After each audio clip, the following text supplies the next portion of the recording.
Geomorphology की start करने से पहले जो जोग्राफर्स थे उनको ये पहला क्वेश्चन ये है कि what will be the origin of the earth का जो है पूरा इवोल्यूशन जो है वो क्रिएट कैसे हुई। अब अर्थ का जो क्रिएशन है वो कोई एक आइसोलेटेड इवेंट नहीं है। जिस प्रोसेस की वजह से पूरा यूनिवर्स डेवलप हुआ, जिस प्रोसेस की वजह से पूरा सोलर सिस्टम डेवलप हुआ, उसी प्रोसेस का एक पार्ट है जिसमें अर्थ जो है वो डेवलप हुई। उसके लिए काफी सारी थियरीज है, लेकिन हम जो है एक इम्पॉर्टेंट थियरी के बारे में पढ़ते हैं, वो है नेबुलर थियरी ऑफ लाप्लास। उसका ये मानना था कि अर्थ जो है या फिर एक पहले एक नेबुलस था, यानी कि क्लाउड था बहुत बड़ा, हाइड्रोजन और हीलियम से बना हुआ एक क्लाउड था, और वो जो क्लाउड था वो काफी स्पीड से रोटेट कर रहा था, और इतनी स्पीड के रोटेशन की वजह से उसमें जो है एनर्जी जो थी हाइड्रोजन हीलियम की, वो एनर्जी न्यूक्लियर फ्यूजन भी कहते हैं, वो एनर्जी की वजह से रेडिएशन हुआ, और रेडिएशन होने की वजह से जो है हीट लॉस होता है, उसके जो सरफेस था वहां पे हीट लॉस होता गया, और जब भी हीट लॉस होता है वो कूल होता गया पूरा क्लाउड। जैसे कूल होता है रोटेशन में वो कंट्रैक्ट कंप्रेस भी होता गया, और धीरे धीरे जो है वो पूरा गैस था वो एक सॉलिड फॉर्म में कन्वर्ट हो गया। लेकिन जब भी सॉलिड फॉर्म में कन्वर्ट हुआ उससे पहले जब वो बहुत ही ज्यादा स्पीड में रोटेट कर रहा था, तब उसकी इक्वेटर में से एक रिंग अलग हो गई, और उस रिंग के 9 पार्ट्स हुए, और फिर वो 9 पार्ट्स जो गैसियस फॉर्म में थे वो रोटेट होते गए, कंप्रेस ठंडे होते गए, सॉलिडिफाई होते गए, और 9 प्लैनेट्स बने। This is what Laplace is. लेकिन हमारे लिए जो इंपॉर्टेंट है ज्योग्राफी में जानना, वो लाप्लास की थियरी के ये पार्ट जिसमें लाप्लास ने ये कहा कि जब भी जो अर्थ का जो पूरा गैसियस फॉर्म था, वो अर्थ जब घूम रही थी बहुत ही फास्टेस्ट स्पेस में, वो जो रोटेट कर रही थी और कंप्रेस हो रही थी, तब जो क्या हुआ कि अर्थ के जो इंटीरियर जो भी एलिमेंट रहे होंगे उसमें जो सबसे हैवीएस्ट एलिमेंट थे वो उसके कोर में इकट्ठे होते गए, और जो भी लाइटर एलिमेंट्स है वो बाहर सरफेस पर आते गए। ये बहुत ही जाहिर सी बात है, क्योंकि अगर कोई भी रोटेटिंग जो मटेरियल होता है या कोई बॉडी होती है, उसका ये प्रॉपर्टीज रहती है कि जब भी वो घूमती है तो उसके जो हैवीएस्ट एलिमेंट है वो उसके कोर में आ जाता है। अब आप एग्जाम्पल ले सकते हैं, आप किसी बकेट में पानी लीजिए और वहां पे इसके अंदर आप अगर सैंड या रेती डाल दीजिए और फिर उसको घुमाए जोर से, तो जो रेती होती है जो हैवी होती है उसके सेंटर पर आ जाएगी, राइट। तो ये रोटेटिंग बॉडी की प्रॉपर्टी है कि कोर में जो उसके हैवीएस्ट एलिमेंट होंगे और उसके सरफेस में जाएंगे वो उसके लाइटर एलिमेंट्स है, यानी कि सरफेस से अगर हम कोर तक जाएंगे तो डेंसिटी बढ़ती ही जाएगी। आप इसके बेसिस पे ज्योग्राफी में कुछ स्टडी हुई, इससे पहले हुई डेंसिटी स्टडी। इस थियरी के बेसिस पे ज्योग्राफर्स ने देखा कि जो अर्थ की सरफेस की जो डेंसिटी है वो अराउंड 2 to 2.5 है, लेकिन अर्थ की जो ओवरऑल डेंसिटी है वो 5 है। इसका मतलब यह है कि अर्थ के सरफेस के नीचे जो है वहां पे ज्यादा हैवियर एलिमेंट्स है सरफेस के कंपेयर में। तो ये एक थियरी के सपोर्ट में एविडेंस मिला। फिर जो है टेम्परेचर स्टडी की गई। हमें ये जानते हैं कि जैसे ही अर्थ के डेप्थ में जाते हैं वहां का टेम्परेचर बढ़ता जाता है, राइट। अर्थ जिस गैसियस फॉर्म से ठंडी हुई है उसका सरफेस तो ठंडा हो गया है, लेकिन अर्थ का कोर अभी भी गर्म है, जिससे हम रेसिडुअल एनर्जी कहते हैं। तो इसकी वजह से जब भी हम अर्थ के डेप्थ में जितने जाते हैं हमें वहां का टेम्परेचर जो है वो बढ़ता जाता है। तो राइट, तो इससे भी जो है ये भी एक एविडेंस है सपोर्टिंग टू लाप्लास थियरी। अब ये जो है वो ज्योग्राफर्स को पता चल गया कि चलो जैसे ही हम अंदर जाएंगे डेंसिटी बढ़ती जाएगी, टेम्परेचर जो है वो बढ़ता जाएगा, लेकिन एग्जैक्टली अर्थ के इंटीरियर में है क्या, वो कौन से टाइप के रॉक्स है, उनका कंपोजिशन क्या है। तब उन्होंने कुछ एविडेंसेस से ये फाइंड करने का ट्राई किया। उन्होंने क्या किया कि जो भी वर्ल्ड में सबसे डीपेस्ट माइन है उसके रॉक्स लिए वो उन्होंने स्टडी किया कि उनका कंपोजिशन क्या है।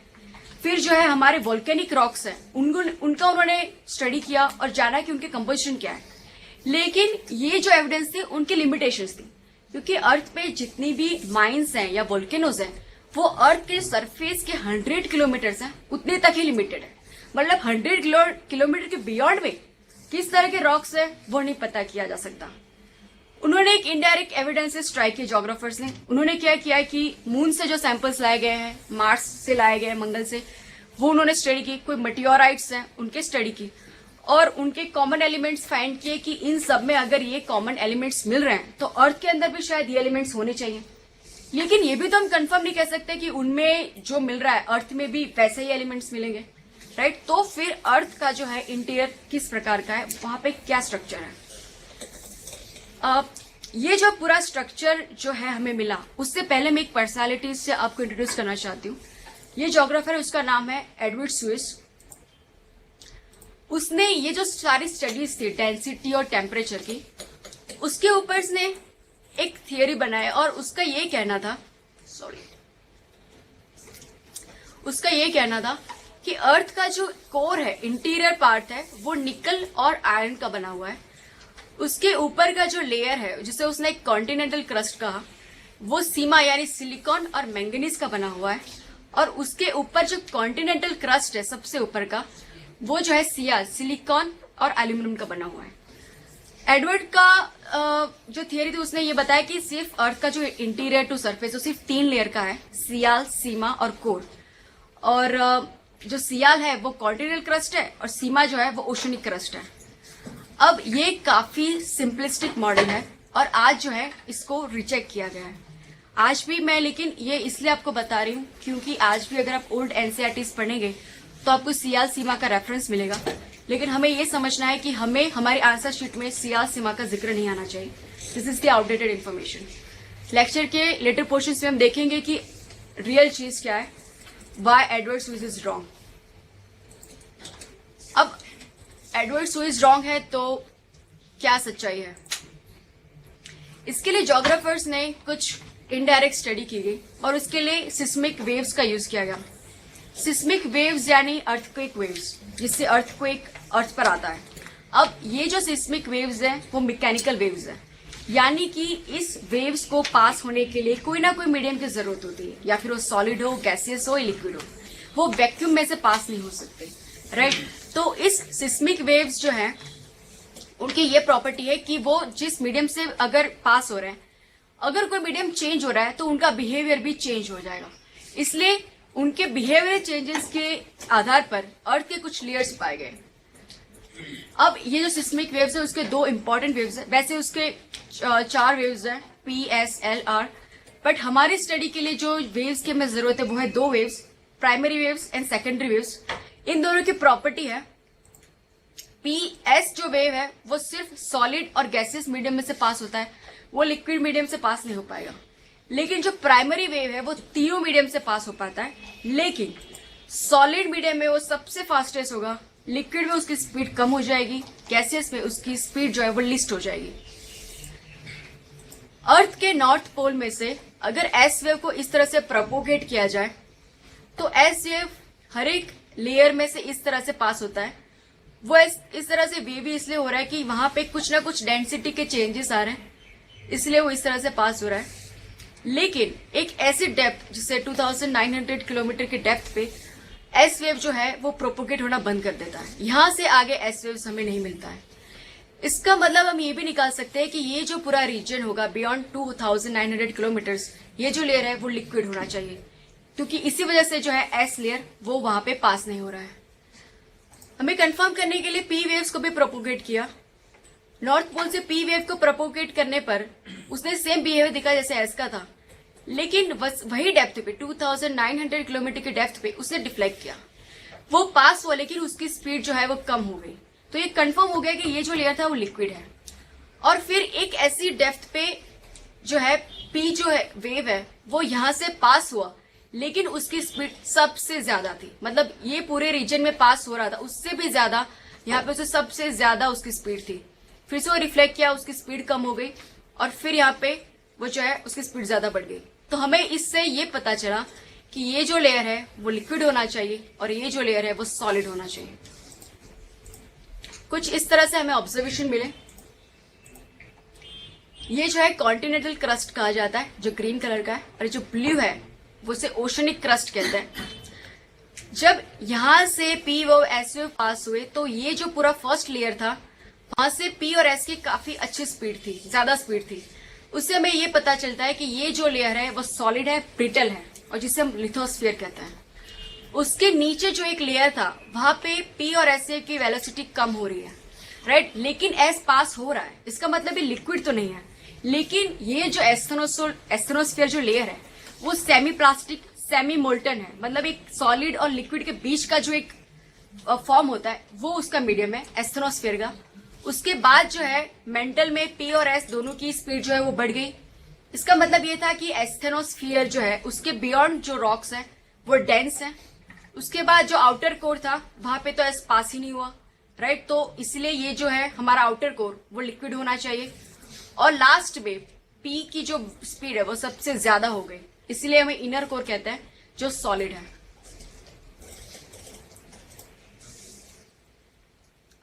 एनसीईआरटी क्लास 11 चैप्टर 3 आप स्टडी कर सकते हैं। मैं यहाँ पे आपको कुछ कंपोजिशंस ऑफ अर्थ बताना चाहती हूँ। हमने पढ़ लिया कि लेयर्स कौन कौन से टाइप्स के होते हैं, लेकिन एग्जैक्टली अर्थ में कौन कौन से जो है मिनरल्स या कौन कौन से एलिमेंट्स पाए जाते हैं। अर्थ एज अ होल में देखेंगे सबसे ज्यादा एलिमेंट जो है वो आयरन पाया जाता है, उसके बाद oxygen, then silicon, then magnesium, sulphur, nickel, calcium and then aluminium.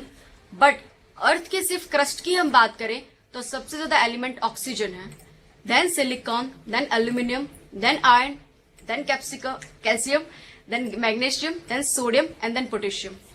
ये जो है असेंडिंग डिसेंडिंग ऑर्डर के क्वेश्चन में हमें इंपॉर्टेंट हो सकता है। शायद ये क्वेश्चन आए कि अर्थ के क्रस्ट में सबसे ज्यादा एलिमेंट कौन सा है, और ऑप्शन आए कि oxygen, silicon, iron and magnesium. तो हमें सिलिकॉन और आयरन ज्यादा पहले दिमाग में आएंगे, बट ऑक्सीजन है वो सबसे ज्यादा है अर्थ के क्रस्ट में, not in the gaseous form but वो और एलिमेंट से केमिकल कंपोजिशन से अगर हमें देखें तो सबसे ज्यादा एलिमेंट जो है वो ऑक्सीजन मिलता है। तो इससे आप असेंडिंग ऑर्डर्स में आप इसे प्रिपेयर कीजिएगा। अब हम पढ़ते हैं रॉक्स ऑफ द अर्थ। जो अर्थ के क्रस्ट में जो रॉक्स मिलते हैं वो 3 टाइप्स के होते हैं, वो है इग्नेसियस रॉक, मेटामॉर्फस रॉक और सेडिमेंट्री रॉक्स साइकिल। अब अर्थ के इंटीरियर में जो मैग्मा होता है, जो वल्केनिज्म से बाहर आता है, वो मैग्मा जो है वो अगर यहां से थोड़ा सा ऊपर अगर अपलिफ्ट करता है और वो ठंडा होता है और पूरा का पूरा मैग्मा अगर सॉलिडिफाई हो जाता है, ठंडा हो जाता है, और उसके बाद वो जब अपलिफ्ट होके या फिर उसका इरोजन होके वो अगर सरफेस पे एक्सपोज हो जाता है तो उस रॉक को हम इग्नेसियस रॉक कहते हैं, राइट। बिकॉज क्योंकि वो मैग्मा से क्रिएट हुआ होता है इसलिए उसे इग्नेसियस रॉक कहते हैं। अब वही रॉक अगर ऊपर जाने की बजाय, मतलब उसका अपलिफ्टमेंट होने की बजाय अगर और ज्यादा अर्थ के इंटीरियर में चला जाता है तो इंटेंस प्रेशर और टेम्परेचर की कंडीशन में उसका पूरा जो केमिकल कंपोजिशन है, उसकी प्रॉपर्टी है, वो पूरी की पूरी चेंज हो जाती है और वो बनता है मेटामॉर्फस रॉक। इस तरह मेटामॉर्फस का मीनिंग ये है कि किसी ओरिजिनल फॉर्म में से अगर कोई चेंज फॉर्म मिलता है तो उसे मेटामॉर्फस रॉक कहते हैं।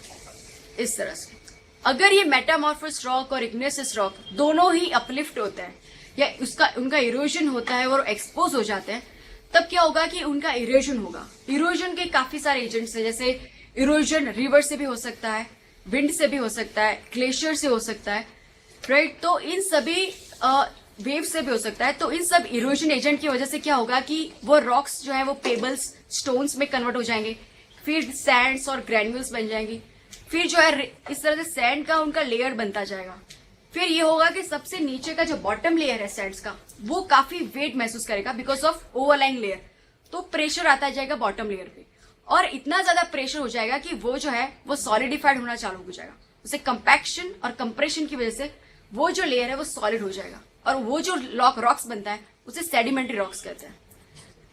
दिस वन, ठीक है। सेडिमेंट्री जो सैंड से बना है उसे सेडिमेंट्री रॉक्स कहते हैं। अब ये जो सेडिमेंट्री रॉक्स है वो भी अर्थ के इंटीरियर में उस पोर्शन में पहुंच गया जहां पे ज्यादा टेम्परेचर और प्रेशर है, तो वो भी उसका पूरा फॉर्म चेंज हो जाएगा, उसका केमिकल कंपोजिशन चेंज होके एक नया रॉक बन जाएगा जिसे मेटामॉर्फिक रॉक्स कहते हैं। ये पूरी साइकिल है। कोई भी रॉक्स, कोई भी उसके दूसरा रॉक्स जो है बन सकता है। मेटामॉर्फस रॉक भी मेटामॉर्फस रॉक्स वो फिर से अगर इंटीरियर में जाएगा और फिर सॉलिफाइड होगा तो इग्निशियस रॉक बन सकता है और इग्निशियस रॉक भी फिर से मेटामॉर्फिक बन सकता है। मेटामॉर्फिक जो इस तरह से साइकिल कंप्लीट सेडिमेंट्री बन सकता है। तीनों रॉक्स जो है वो जो है अलग अलग फॉर्म जो है उसमें कन्वर्ट हो सकते हैं, लेकिन उनकी जो इंडिविजुअल प्रॉपर्टी है वो कभी नहीं बदलेगी। इंडिविजुअल प्रॉपर्टी ये है, हमें पता है इग्निशियस रॉक जो है वो मैग्मा के सॉलिडिफिकेशन से बना है। अब what is different between magma and lava? जो अर्थ के इंटीरियर में जो मोल्टन मटेरियल है उसे हम मैग्मा कहते हैं। अगर वही मैग्मा अर्थ के सरफेस पर आता है तो उसे हम लावा कहते हैं। So magma is the interior word, lava जो है वो एक्सटीरियर फॉर्म है। अब हम देखते हैं कि ये जो है पूरा मैग्मा जो है वो पूरा सॉलिडिफाइड होता है और वही पूरा जो है वो स्टोन में कन्वर्ट होता है, तो इसमें कोई लेयर्स नहीं रहते, right? It doesn't have any strata और लेयर्स, और because the entire lava is solidified it is crystalline, और वहां पे कोई उस रॉक में से कोई फॉसिल्स नहीं मिलते, फॉसिल्स यानी जीवाश्म। अब इतनी गर्मी, मतलब इतना हॉट लावा जो है उसमें कोई चांस ही नहीं कि कोई फॉसिल सर्वाइव कर पाए, राइट? और इसीलिए अगर ये जो है वो कुल्ड होता है, वो सॉलिडिफाइड होता है, तो उसमें कोई फॉसिल्स एविडेंस नहीं मिलता है। लेकिन सेडिमेंट्री रॉक्स ये जो है वो लिथिफिकेशन ऑफ सॉइल से बनता है, मतलब सैंड जो है उसका कंप्रेशन कंपैक्शन होता है और इसी वजह से ये जो है वो रॉक्स में कन्वर्ट होता है, इसीलिए इसे लिथिफिकेशन कहता है। अब ये जो हमने पहले बताया कि कोई भी जो रॉक्स है उनके जो है इरोजन से फिर उनका डिपोजिशन होता है, लेयर्स होते हैं, फिर उनका कंपैक्शन होता है, लिथिफिकेशन से सेडिमेंट्री रॉक्स बनता है। लेकिन हमने देखा कि वो लेयर बाय लेयर होता है और उनके कंप्रेशन से ही बनता है, इसलिए ये जो रॉक्स होता है हमेशा लेयर्स में होता है। और ये भी पॉसिबिलिटी है कि इन लेयर्स के बीच में कोई लीफ, कोई इंसेक्ट, इस तरह से जो है लिविंग ऑर्गेनिजम्स के फॉसिल्स हमें इन लेयर्स के बीच में मिल सकते हैं। तो इसीलिए सेडिमेंट्री रॉक्स में have fossils. Metamorphous rocks, both igneous and sedimentary rocks जो है वो मेटामॉर्फस में कन्वर्ट हो सकते हैं, उनमें फॉसिल्स नहीं है, कोई स्ट्रेटिफिकेशन भी नहीं है क्योंकि पूरी केमिकल कंपोजिशन से है वो चेंज हो जाता है, right? This is the example of metamorphous rock, कैसे जो है सेडिमेंट्री रॉक्स या इग्नेशियस रॉक मेटामॉर्फस में कन्वर्ट होते हैं। ग्रेनाइट जो है वो कन्वर्ट होके जो रॉक बनता है मेटामॉर्फस, उसे नेसिस कहते हैं। लाइमस्टोन से मार्बल बनता है, सैंडस्टोन से क्वार्टजाइट बनता है, और क्ले या मडस्टोन सेडिमेंट्री रॉक्स में से स्लेट या सिस्ट बनता है। UPSC prelim 2001 question, consider the following statements made about sedimentary rocks. 1. Sedimentary rocks are formed at Earth's surface by hydrological system. Formation of sedimentary rocks involves weathering of pre-existing rocks. First का ये मैं translate करूंगी। Sedimentary rocks जो है अर्थ के surface में hydrological system पे बनता है। हाइड्रोलॉजिकल सिस्टम यानी मैंने पहले बताया कि इरोजन, रिवर्स से इरोजन होके बनते हैं।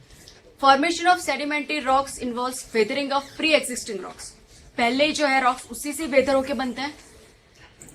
Third statement, sedimentary rocks contains fossils, उसमें फॉसिल्स हो सकते हैं। Fourth, sedimentary rocks occur in layers, strata या लेयर्स में अकर होता है। So the four, all of them are correct, alright. मैंने पहले ही बताया हाइड्रोलॉजिकल सिस्टम हो सकती है, वेव एक्शन, ग्लेशियर्स या विंड, ये चार एलिमेंट्स है इरोजन के। चारों एलिमेंट्स जो है वो किसी भी सरफेस को इरोड कर सकता है। Prelim 2001 question, quartzite is metamorphous from, just now we have seen that, A limestone, B obsidian, C sandstone या D shale. The answer is C sandstone. तो हमने इंटीरियर ऑफ द अर्थ पढ़ा, कुछ थियरी पढ़ी और फिर हमने सिस्मिक वेव स्टडीज की और उससे पता चला कौन कौन से लेयर है अर्थ के। फिर डिफरेंट एलिमेंट्स देखे कौन के सबसे ज्यादा मिलते हैं, कौन से कम मिलते हैं। रॉक्स के बारे में हमने पढ़ा, अर्थ के क्रस्ट में जो रॉक्स हैं, 3 टाइप्स के rock, igneous rocks, metamorphous, sedimentary rocks, उनकी साइकिल पढ़ी, उनकी प्रॉपर्टीज देखी। अब जो है मैं अर्थ के इंटीरियर में से आपको अर्थ की हिस्ट्री में ले जाना चाहती हूँ।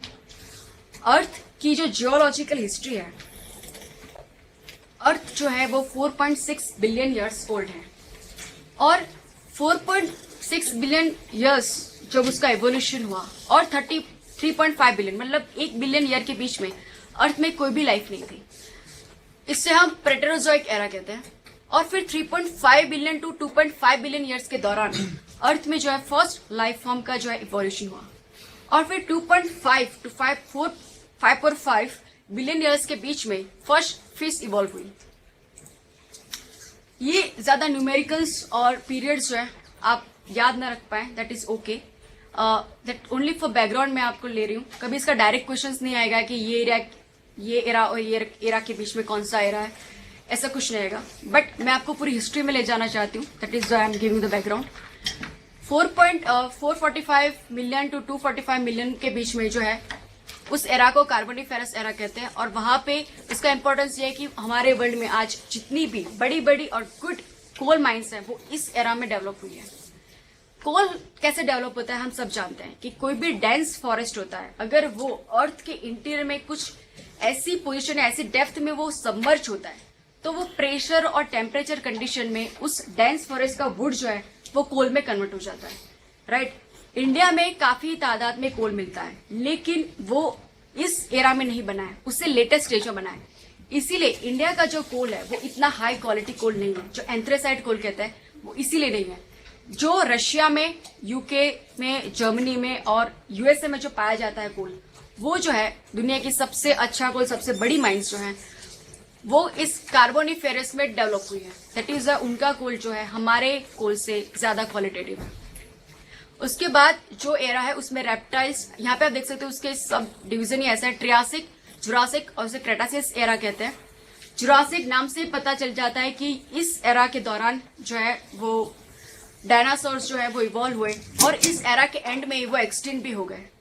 65 मिलियन ईयर्स अगो बर्ड्स और मम्मल है उनका एवोल्यूशन हुआ और ह्यूमंस जो है वो अर्थ पे 65,000 ईयर्स अगो जो है वो इवॉल्व हुए।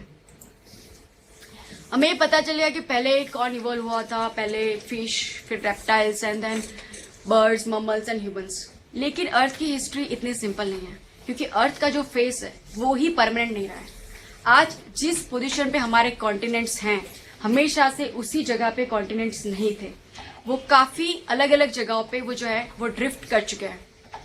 मैं आपको सबसे पहले प्री कैम्ब्रियन एरा में ले जाना चाहती हूँ।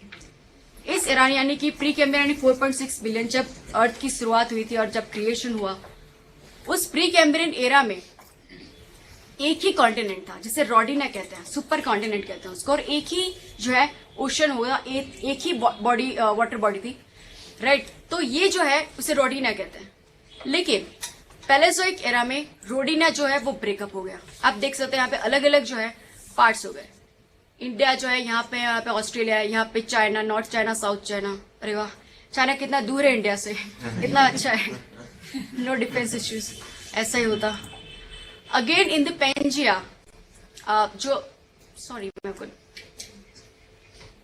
मेसोजोइक एरा में, mid Mesozoic era around 300 million years ago, ये जो पूरे जो लैंड मासेस हैं वो फिर से मर्ज हो गए और जो लैंड मास बनता है, जो सुपर कॉन्टिनेंट बनता है, उसे पेंजिया कहते हैं।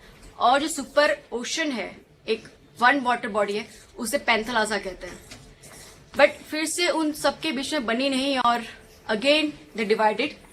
लेकिन इस डिवीजन में दो पार्ट्स किए गए। नॉर्दर्न पार्ट को लॉरेशिया कहते हैं, सदर्न पार्ट को गोंडवाना कहते हैं। India was part of Gondwana. 165 million years से पहले गोंडवाना में भी ब्रेकअप हो गया। ये सारे कॉन्टिनेंट्स जो हैं वो नॉर्थवर्ड मूवमेंट की, फिर साउथर्न अमेरिका और अफ्रीका में से सदर्न अमेरिका जो वेस्टवर्ड मूवमेंट की, इन सब ने नॉर्थवर्ड मूवमेंट की और अंटार्कटिका ने सदर्न मूवमेंट की। इंडिया जो है उसने नॉर्दर्न ईस्टर्न मूवमेंट करके जो है वो इस तरह से यूरेशिया से टकराया और हमारा हिमालय क्रिएट हुआ। लेकिन इस पूरी जर्नी में इंडिया को और भी बहुत कुछ सहना पड़ा। यहाँ पे काफी सारे और भी जियोलॉजिकल इवेंट्स इंडिया में हुई, इसके बारे में हम फिजिकल इंडियन ऑफ ज्योग्राफी में देखेंगे।